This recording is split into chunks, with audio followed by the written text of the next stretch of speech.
Okay, so the Xpedition does come with a wiper, and that's fantastic. It even comes with a little washer that you'll probably have to adjust, by the way, if you haven't already. But what it doesn't have is the ability to control that wiper other than on and off. Now, in a car, those wiper delays are great. You don't need one on the trails, right?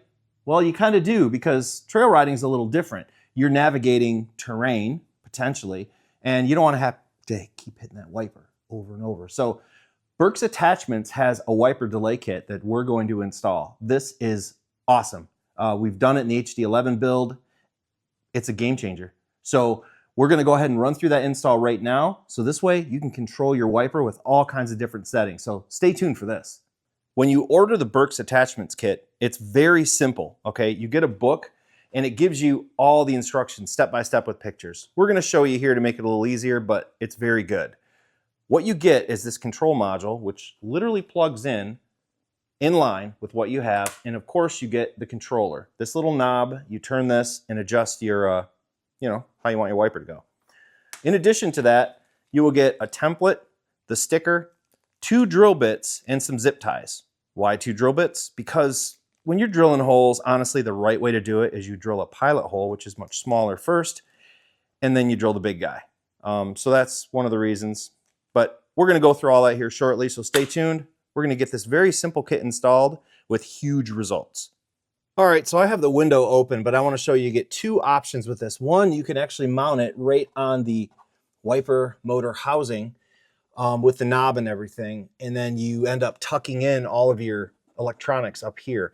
I don't want to go that route. So the other option they give you is right underneath this, which this is what I'm going to do. You pull this off. There's some bolts and whatnot to get out, not a big deal. And then the actual knob itself is going to be right down in here somewhere. So I think I'm going to go with this one. That's going to work out a lot better for me. So without further ado, let's get started on this thing. All right, so the step 1 to get this thing off, we'll take these 3 off. I would suggest you take note of the position. It is adjustable, and that's what your clip up there mounts to. So take note of the position. You can chalk it or whatever, or just wing it. But we're going to get those 3 bolts out. They're 10 millimeters. And then we're going to get out these darts, push pins, whatever you want to call them, with the handy dandy tool. Again, this will be in the description. Get it off Amazon. It's pretty cool. Pops right out. Let's do that. All right. Once you get all those out, oh yeah, you just pull it toward you. All right. Now we do the rest of the stuff. All right. So I have the light behind me. I'm sorry if it gets in the way, but I wanted to show you that there's the control unit, and you hook up those gray wires to the gray one right in there. And this wire right here is going to go all the way down, and I'm going to drill the holes to mount it right there. There's plenty of room to do it, especially because that control box will be in the inside and run down. So what I'm going to do is leap of faith, because I'm pretty confident it's going to fit.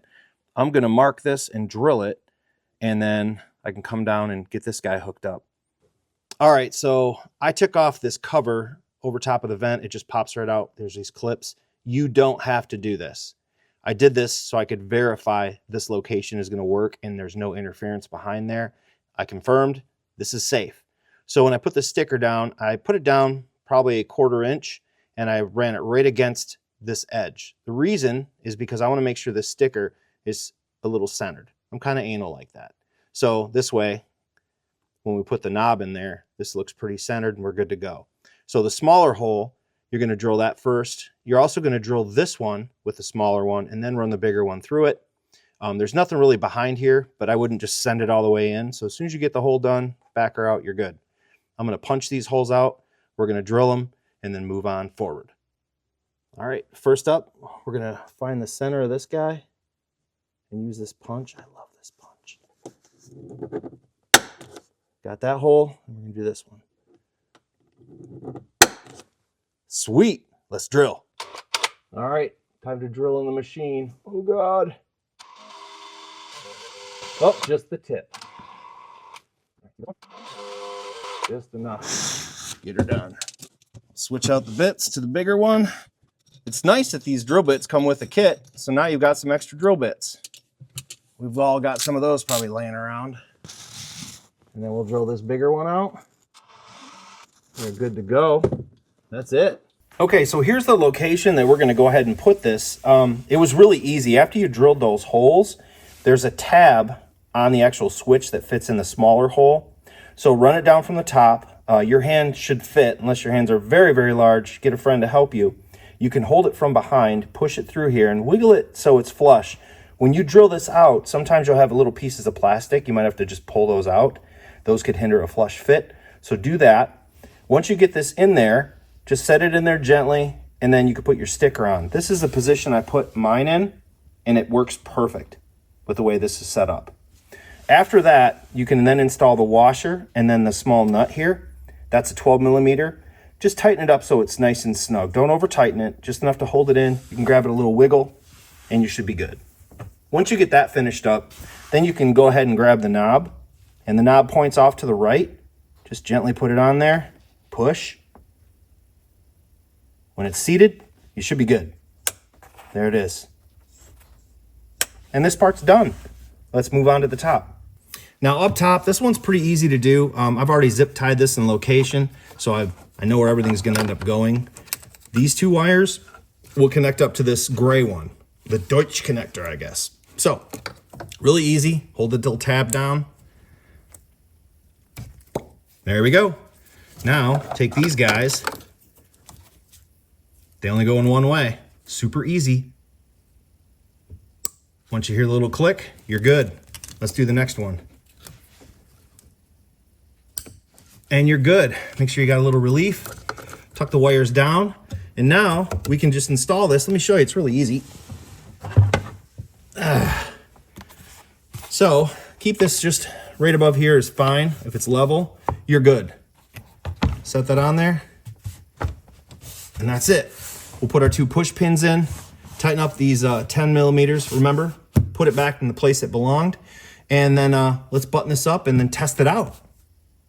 All right, moment of truth. What do we got here? Let's turn it on. Oh. Really? I'm gonna turn it up. Oh, I see. So as you turn it here, when you turn it on, so as soon as you turn it on, that's the highest setting, and the delay gets greater as you turn this knob. Nice. Now at any given time, if I want it to go on all the way, this is an override. So your switch will override the knob. So if I turn this back off, this guy is going to pick it up. I have it on a low setting. So I turn it on the fastest delay.